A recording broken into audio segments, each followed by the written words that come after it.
শুকুর আলীর বেটা লাগে না? কি খবর রে বা? কেমন আছিস?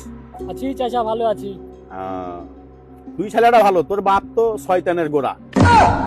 তো গাড়ি কিনেছিস নাকি এটা? হ্যাঁ চাচা, কিনেছি। হ্যাঁ বা, তোর বাপ শুকুর আলী 10-15 বিঘা জমি, তো তোর মতন ছেলেকে নেই গাড়ি নিয়ে ঘুরবে? চাচা শোন, আমি তোকে যেটা বুদ্ধি দিচ্ছি, হার বুদ্ধিতে শোন, হার কথা শুনবি, তুই লালে লাল হয়ে যাবি। তুই শুকুর আলীর বেটা, গোটা চা পায় না বাপগঞ্জ তোকে চিনবে। তোর বাপের যে খানটাতে যে জমি খানটা আছে, জমি খানটা হাট কাছে বেচে দে। বেচে দেবো? বেচে দে। কেমন করে বেচবি? এখন তোর বাপ তো বেঁচে আছে। কিভাবে বিক্রি করবে চাচা? তোর বাপ তো হলো অশিক্ষিত। তোর বাপকে খালি ভুল ভাল বুঝে কহবি যে তোর কলেজের ফিস জমা দেওয়ার লেগে, আবার যে কোনো একটা কথা কহবি। কথা কহে তুই তোর বাপকে নিয়ে আসবি, আমি সব ব্যবস্থা করব। তুই জমি খানটা বেচবি, তোকে আমি টাকা 3 লাখ দিব। 3 লাখ? 3 লাখ টাকা দেবো। তোর কয় কাঠা জমি? ওখানে আছে 15 কাঠা মতন। 15 কাঠা। আচ্ছা যাক, তোকে আমি টাকা 3 লাখ দেবো।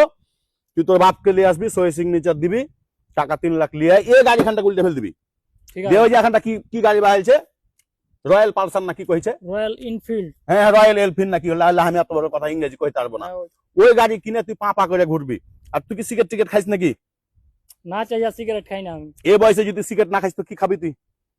তুই সিগারেট খাবি, বড় বড় গাড়ি নিয়ে ঘুরবি, বড় বড় বারে যাবি, তোর যেটা খুশি তুই সেটা করবি। আর তোর বাপের জমি গালা হাঁকে একটু একটু করে হাঁকে বেঁচে দিবি হাট কাছে। বুঝতে পারছিস? হ্যাঁ চাচা। কথাটা যেন মনে থাকে। হ্যাঁ ঠিক আছে। আচ্ছা, হ্যাঁ দিনু, শুকুর আলী রে, এই অপেক্ষাতে তো আছি। তোর বেটাকে এমন করে আমি কান পড়া দিব, তোর জমি জামা যা আছে সব জমি জামা কিন্তু আমি হারাইতে লিল। আচ্ছা, আগে শুকুর আলীর বেটা আছে না, দিলাম ওকে বুদ্ধি দিয়ে দিয়ে আবার কান টান পড়িয়ে শুকুর আলুকে আমি সর্বশান্ত করে দেবো। যা জমি আছে সব জমি কিন্তু আমি কিনে নেবো। মেলায় কিন্তু জাকামদানি শুরু করেছে আমার উপরে শুকুর আর শুকুরের বাড়ি আলী। আপনি কাহাকে কইবেন না? হ্যাঁ, কাহাকে কইবেন না কিন্তু, ঠিক আছে? আচ্ছা, লাঠি ঘন্টা নিয়ে যাবো। আচ্ছা ঠিক আছে শুকুর, দেখ তোর আমি কি করছি তুই দেখ।